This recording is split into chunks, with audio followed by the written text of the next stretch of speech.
luya, bawang, sibuyas. Ito yung bangus, bali 1.2 kilograms to.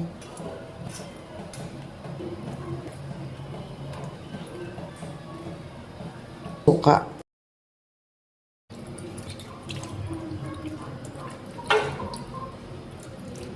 Asin.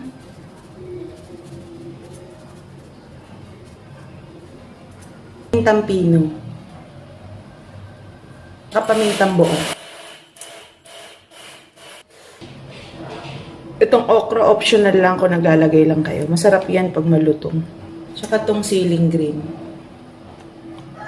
Lagay lang din kayo ng toyo para lang hindi maputla yung paksiw na bangus. Konti pa. Konting asukal lang. Pambalance lang. Tsaka mantika.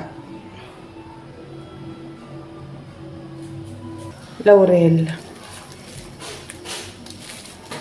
Yan, binuksan ko na yung apoy. Hindi na nga pala ako naglalagay ng tubig sa paksiw na bangus. Lutuin ko lang to ng mga 15 to 20 minutes.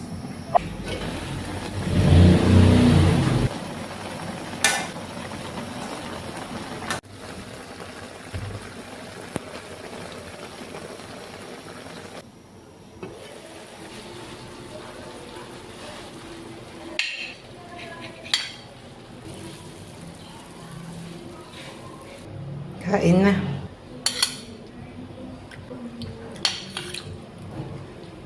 Nako, sarap sa kanin ito.